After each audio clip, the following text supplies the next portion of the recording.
C'est sans doute l'un des plus grands défis de notre civilisation, arriver à produire à grande échelle du biocarburant. Et dans cette course, une start-up française, Global Bioenergy, semble avoir une longueur d'avance. Elle vient d'annoncer la création d'un site de production en Suède. Et on en reparle d'ailleurs avec son directeur général, Marc Delcourt. Mais sachez avant cela qu'elle va bientôt compter un site également en Champagne-Ardenne.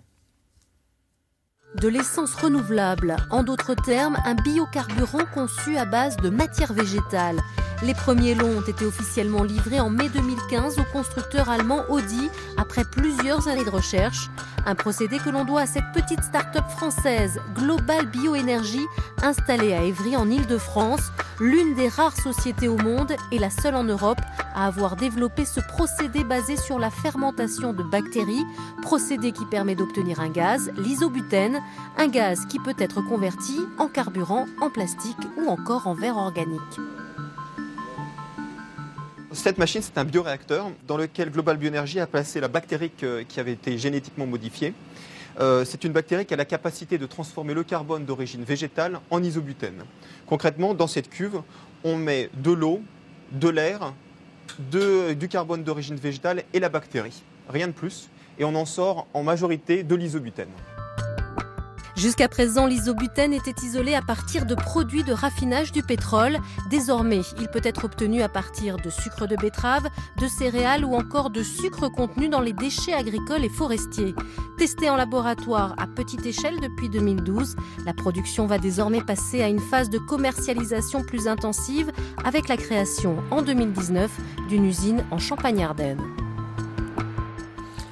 Marc Delcourt, bonsoir. Vous êtes le directeur général de Global Bioenergy. On vous retrouve en direct de nos studios à Paris. Un site de production en Champagne-Ardenne, mi-2019, mais où on parle de Pommacle ou Arcis-sur-Aube.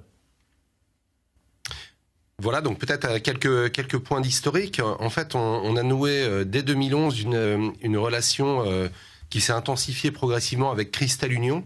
Donc Cristal Union qui aujourd'hui est un de nos actionnaires, oui, et avec qui on a créé en 2015 une joint venture, donc une société commune pour porter un projet d'une première usine en Champagne-Ardenne à horizon 2019. Alors Pommacle ou Arcis-sur-Aube ? Quelques mots sur le...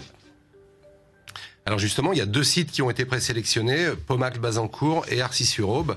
Et il est trop tôt, bien sûr, pour se prononcer. Il n'y a pas de décision encore aujourd'hui qui ont été prises sur l'identité de l'un ou l'autre site. Qu'est-ce qui pourrait jouer dans votre réflexion pour le choix de l'un ou de l'autre ?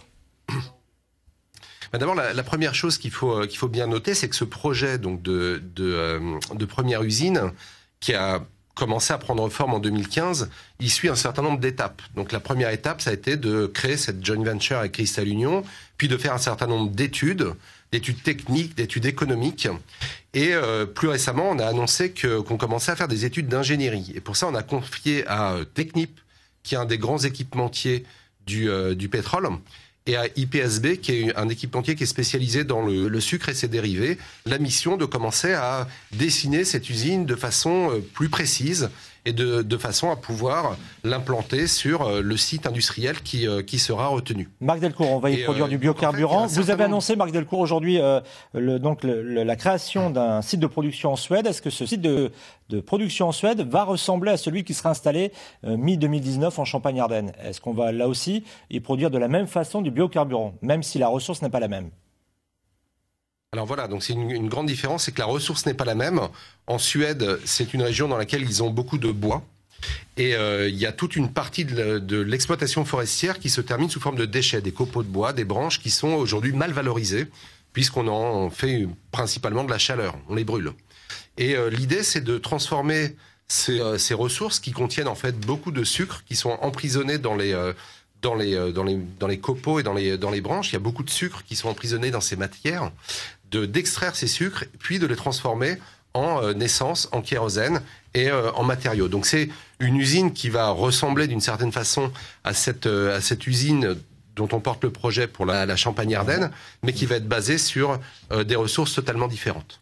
Très bien, je vous remercie. remercie. Un mot peut-être aussi sur ce qu'on a signé aujourd'hui avec ce consortium suédois. Marc Delcourt, très rapidement. Donc ce consortium, il réunit le plus grand acteur de la forêt en Suède et le plus grand pétrolier de la Suède, qui s'appelle Prem, qui est un peu le Total suédois. Et tous ces travaux sont soutenus par l'Agence suédoise de l'énergie, qui est un peu l'équivalent de l'ADEME. Il faut rappeler que la Suède, c'est le pays qui a décidé de sortir du pétrole à moyen terme, c'est-à-dire dans les 20 prochaines années, il n'y aura plus de pétrole importé en Suède. Et donc on suivra bien sûr l'évolution de votre projet, l'implantation de votre entreprise ici en Champagne-Ardenne. Merci d'avoir accepté notre invitation, Monsieur Delcourt. Vous étiez en direct de nos studios à Paris où il est